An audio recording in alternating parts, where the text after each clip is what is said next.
Hi മകളെ, NMS exam എഴുതാൻ പോകുന്ന എല്ലാ വിദ്യാർത്ഥികളും അറിഞ്ഞിരിക്കേണ്ട 5 മാർക്കിന്റെ ഒരു അടിപൊളി ക്വസ്റ്റ്യൻ ആണിത്. എങ്ങനെ സമയം ലാഭിച്ചുകൊണ്ട് ഈ കാണുന്ന ചോദ്യങ്ങൾ ചെയ്യാം എന്നുള്ളതാണ്. പ്രിയപ്പെട്ട മകളെ, നിങ്ങളുടെ പരീക്ഷയ്ക്ക് വരുന്ന ഒരു ചോദ്യമായിരിക്കും ഇതുപോലെ ഒരു ഗ്രാഫ് തന്നുകൊണ്ട് ഒരു ചോദ്യം നിങ്ങൾക്ക് പ്രതീക്ഷിക്കാം. ഇതുപോലെ അടിഭാഗത്ത് ടൈപ്പ് ഓഫ് സ്കൂൾസുകൾ എന്നോ ഇനി അല്ലെങ്കിൽ നമ്പർ ഓഫ് സ്റ്റുഡൻസ് എന്നോ അങ്ങനെ ഏതെങ്കിലും 2 രീതിയിലുള്ള ചോദ്യങ്ങൾ തന്നുകൊണ്ടായിരിക്കും നിങ്ങൾക്ക് വരുന്നത്.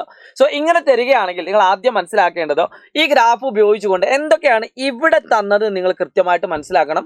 അൺഎയ്ഡഡ്, ഗവൺമെന്റ്, എയ്ഡഡ്, ഇങ്ങനെ 3 സ്കൂളുകളെ പറ്റിയിട്ടാണ് ഗ്രാഫിൽ കൃത്യമായിട്ട് പറയുന്നത്. 71 മുതൽ 74 വരെ, അഥവാ 5 ചോദ്യങ്ങൾ, 51, 72, 73, 4 ചോദ്യങ്ങളാണ് ഈ കാണുന്ന ടോപ്പിക്കിൽ നിന്നും നിങ്ങൾക്ക് വരുന്നത്. ഒറ്റ ഗ്രാഫ് കൊണ്ട് നിങ്ങൾക്ക് കിട്ടാൻ പോകുന്ന 4 മാർക്കാണ്. സോ വീഡിയോ മുഴുവനും കാണുക, എല്ലാ NMS ചെയ്യുന്ന വിദ്യാർത്ഥികൾക്ക് അയച്ചു കൊടുക്കുക. നിങ്ങളുടെ വിലപ്പെട്ട ഫീഡ്ബാക്ക് കമന്റ് ബോക്സിൽ രേഖപ്പെടുത്തുക.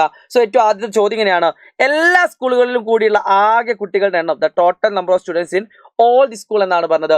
സോ നമുക്കറിയാം എല്ലാ സ്കൂളുകളും, അൺഎയ്ഡഡ് സ്കൂളുകളിലും ഗവൺമെന്റ് സ്കൂളിലും എയ്ഡഡ് സ്കൂളിലും ഇപ്പം നമ്പർ ഓഫ് സ്റ്റുഡൻസ് ഇവിടെ കൃത്യമായിട്ട് തന്നിട്ടുണ്ട്. സോ ആദ്യം നമുക്ക് ഇവിടെ കാണാം, ഇവിടെ 300 കുട്ടികളുണ്ട്, ഇവിടെ 300 കുട്ടികളുണ്ട്, ഇവിടെ 300 കുട്ടികളുണ്ട്. സോ 900 ആയി. സോ ഇവിടെ എത്ര കുട്ടികളുണ്ട്? 200. അപ്പോൾ 1100 ആയി. ഇവിടെ എത്ര കുട്ടികളുണ്ട്? 300. 1400 കുട്ടികളാണ് ടോട്ടൽ ആയിട്ടുള്ളത്. സോ ഈസി ആയിട്ട് നമുക്ക് ഒന്നാമത്തെ ക്വസ്റ്റ്യൻ ആൻസർ ചെയ്യാൻ പറ്റും. എല്ലാ സ്കൂളുകളിലും എത്ര കുട്ടികളുണ്ട് എന്നുള്ളത്. ഗവൺമെന്റ് സ്കൂളുകളിൽ പഠിക്കുന്ന കുട്ടികളുടെ എണ്ണം എത്ര? ഗവൺമെന്റ് സ്കൂളാണ്. അപ്പൊ ഗവൺമെന്റ് സ്കൂളിലെ ഷേപ്പ് എന്താണെന്ന് കൃത്യമായിട്ട് മനസ്സിലാക്കണം. ആ ഷേപ്പ് വരുന്ന ഭാഗങ്ങൾ നമുക്ക് മനസ്സിലാക്കാൻ പറ്റണം. സോ ഇവിടെ വരെ ഫസ്റ്റത്തേലും 100 കുട്ടികൾ, രണ്ടാമത്തേലും 100 കുട്ടികൾ, മൂന്നാമത്തേൽ 200 കുട്ടികൾ, ഓരോന്നും കൃത്യമായിട്ട് എഴുതണം. നാലാമത്തേൽ ഒറ്റൊന്നുമില്ല. ആൻഡ് അഞ്ചാമത്തേൽ കൃത്യമായിട്ട് ഇവിടെ നോക്കിയാൽ കാണാം, അതിന്റെ നേരെ പകുതി 150 ആണ്. സോ ഇതെല്ലാം കൂടി കൂട്ടി എത്ര കിട്ടും? 100, 100, 200, 200, 200, 400.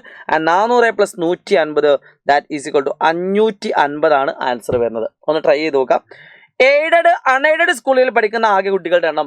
മക്കളെ, ഈ കാണുന്ന ചോദ്യം പലതരത്തിൽ എഴുതാൻ പറ്റും. ഒന്നുകിൽ നിങ്ങൾക്ക് എന്ത് ചെയ്യാൻ പറ്റും, ഈ കാണുന്ന കാര്യങ്ങൾ ഓരോന്നും എയ്ഡഡിന്റെ അൺഎയ്ഡഡിന്റെ നോക്കിയിട്ട് നിങ്ങൾക്ക് ആൻസർ ചെയ്യാം. പക്ഷെ ബുദ്ധി കൂടുതൽ ഉപയോഗിക്കുന്ന കുട്ടി ചെയ്യേണ്ടത്, ഗവൺമെന്റ് സ്കൂളിനെ നമ്മൾ ഓൾറെഡി കണ്ടുപിടിച്ച് കഴിഞ്ഞു. ഇനി നമുക്ക് എയ്ഡഡും അൺഎയ്ഡഡും ആണ് കണ്ടുപിടിക്കേണ്ടത്. അപ്പോൾ മൊത്തത്തിൽ 1400 കുട്ടികളുണ്ട്. അതിൽ 550 കുട്ടികൾ എവിടെയാണ്? ഗവൺമെന്റ് ആണ്. സോ 1400-ൽ നിന്നും 550 കുറച്ചാൽ 850 കുട്ടികൾ ഗവൺമെന്റിലും ഇത്രയും കുട്ടികളായിരിക്കും എയ്ഡഡിലും അൺഎയ്ഡഡിലുമായിട്ടുണ്ടാവുക. കാരണം 3 ടൈപ്പ് കുട്ടികളാണ്. 3 ടൈപ്പും കൂടി കുട്ടി 1400. അതിൽ ഗവൺമെന്റ് ഓൾറെഡി നമ്മൾ കണ്ടുപിടിച്ചു, അത് 550 ആണ്. അങ്ങനെയാണ് ബുദ്ധി കൂടുതൽ ഉപയോഗിക്കേണ്ടത്. സാധാരണ ഒരു കുട്ടി എങ്ങനെ ആൻസർ ചെയ്യാം? സാധാരണ ഒരു കുട്ടി എന്ത് ചെയ്യും? ഓരോന്നും ഇങ്ങനെ കാൽക്കുലേറ്റ് ചെയ്ത് ഇങ്ങനെ പോകും. അപ്പോൾ ഇതിന് വ്യത്യസ്തമായിട്ട് ഇങ്ങനെ ചിന്തിക്കാം. അൺഎയ്ഡഡ് ഗവൺമെന്റ് സ്കൂളിൽ പഠിക്കുന്ന ആകെ കുട്ടികളുടെ എണ്ണം, അൺഎയ്ഡഡ് ഗവൺമെന്റ് സ്കൂളുകളിൽ പഠിക്കുന്ന ആകെ കുട്ടികളുടെ എണ്ണം കാണാൻ എന്ത് ചെയ്താൽ മതി? നിങ്ങൾക്ക് അൺഎയ്ഡഡ് ഗവൺമെന്റ് കാണുന്നതിന് പകരം എയ്ഡഡ് സ്കൂളിൽ പഠിക്കുന്ന കുട്ടികളുടെ എണ്ണം കണ്ടാൽ മതി. എയ്ഡഡ് സ്കൂളിൽ പഠിക്കുന്ന കുട്ടികളുടെ എണ്ണം എത്രയാണ്? ഈ കാണുന്ന കോളമാണ്. ഈ കാണുന്ന കോളത്തിൽ എത്ര കുട്ടികളുണ്ട്?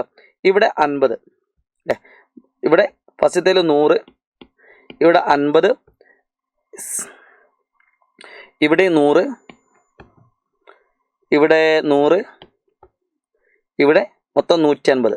സോ നമുക്ക് ഇതിന് ഈസി ആയിട്ട് കിട്ടും 150, 150, 100, 250, 250, 100, 350, 350, 50, 400, 400, 100, 500 കുട്ടികൾ എന്ത് പഠിക്കുന്നുണ്ട്? എയ്ഡഡ് സ്കൂളിൽ പഠിക്കുന്നുണ്ട്. അപ്പോൾ നമ്മളോട് ചോദിച്ചത് എയ്ഡഡ് സ്കൂളിനെ പറ്റി അല്ല ചോദിച്ചത്, അൺഎയ്ഡഡ് ഗവൺമെന്റ് ആണ്.